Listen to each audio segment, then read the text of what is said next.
Welcome to our channel. Today I will be discussing with you the basic elements and practical aspects of insider trading law. A little bit about our law firm and myself. We are a boutique New York and California law firm. We concentrate our practice on corporate law, intellectual property, and business dispute resolutions. I am a corporate lawyer by training and with a particular focus on mergers and acquisitions. And that's why and how I have certain exposure to insider trading law. So what is insider trading? Like SEC has the following working sort of definition.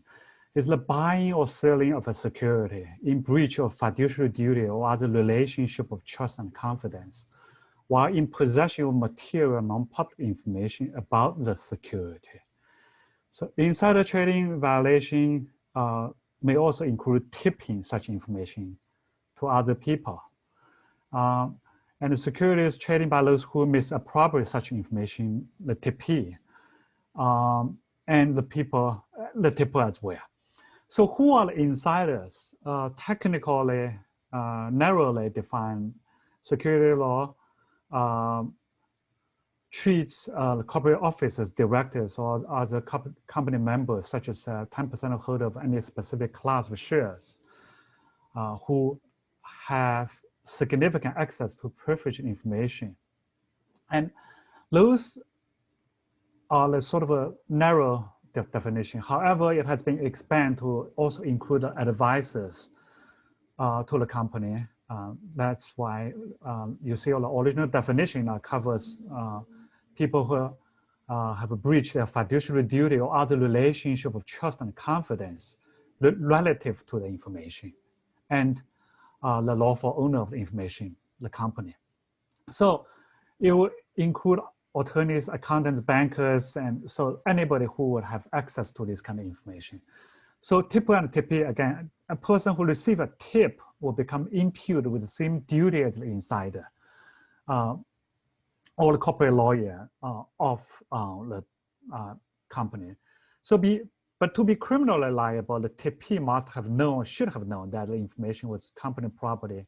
So for the tippee to be convicted as a matter of criminal law. So how are insider trading laws actually enforced? For general sort of routine disclosure, is also a huge part of that. Insiders, narrowly defined, I just showed you the definition one slide ago. They must file with the SEC and publicly disclose their transactions, acquisition, disposition of the shares and derivatives of the shares of the company. So you ask, how could insiders buy and sell the security without ever knowing material non-public information? Yes, it's going to be hard for them to deny such access, deny that they had this kind of knowledge when they bought or sold the security. So what people do is that they produce this kind of 10b5 plan in advance. For example, I may be the CFO of a public traded company. I will say, I will set up a plan in advance. I will tell essentially my broker, you buy the company share whenever it hits $10 per share. Or I would say in the next 12 months, on the first trading day of every month, you buy, 2,000 shares of this company for me at the opening or the market price. So, but the real enforcement probably came from specific and event or transaction related to disclosure. What do I mean by that? So, following a public announcement, which materially affects the price of the security, the SEC and FINRA and the issuer and their professional advisors will usually do the following disclosure that I'm going to share with you here. And such event or transaction could include announcement of a proposed tender offer, meaning somebody, some buyer comes along, say, offer to buy all of the shares of a publicly traded company, usually, of course, at a substantial premium above the current trading price. And being an MA lawyer, I have done that a few times, representing clients making tender offers of a target company. Or you make earning announcements or forecasting or any kind of disclosure of material transaction that actually has moved the stock price. So in connection with this kind of event and transactions, how does the SEC enforce insider trading law? First off, the SEC through FINRA will ask all insiders and their professional advice, such as lawyers, to provide very detailed records of who, when, how, length of the insider information. Partner John Smith of the law firm representing the seller knew this proposed tender offer on Friday afternoon, March 31st of 2016. And attending the same meeting are blah, blah, his secretary and his associates, and their names are all there. And you provide this list of information to the FINRA, and in about 2-3 months, FINRA will provide a list back to the lawyers usually who handle this original inquiry and responses. And that list, you're going to see like a huge pile, a list of individuals and institutions that have bought or sold, in the case the stock price went down, right? The shares of the company. And then all the insiders and the professional advisors will be asked to check the list from FINRA of all the parties who have bought or sold the security during the relevant time. Do you know them? Okay, if you do, then you have to explain. Of course, then you have to give the SEC FINRA the answer. Did you actually share with this person or this institution this insider information so that they use that information to trade on the security?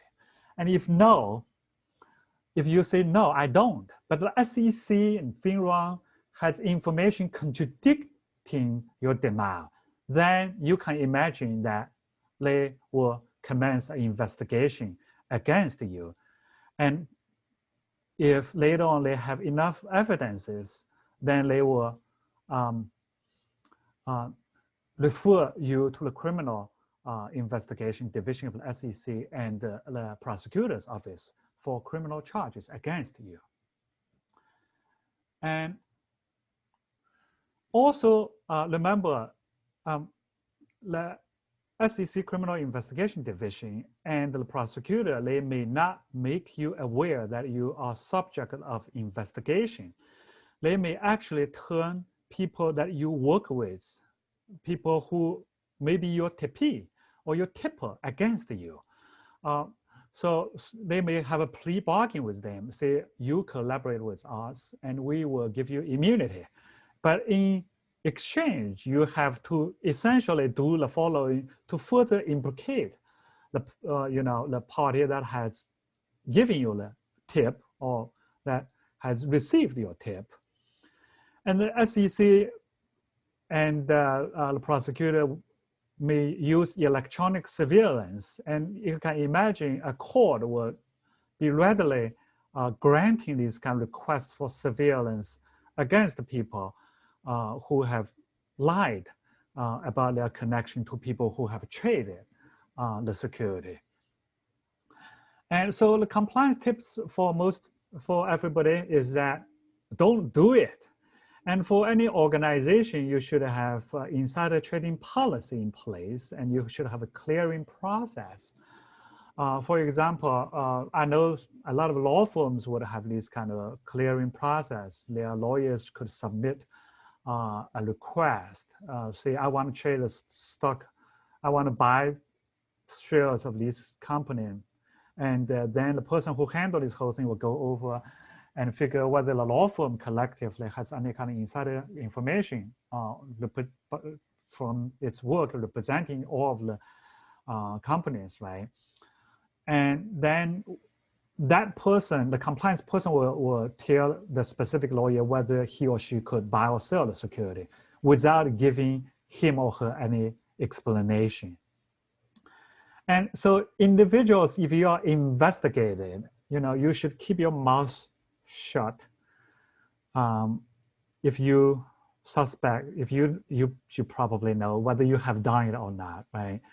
And don't lie, because then you could be charged for obstruction of justice or perjury, just like Marshall Stewart was. She was not convicted of insider trading. That's the topic for today. Thank you for your time.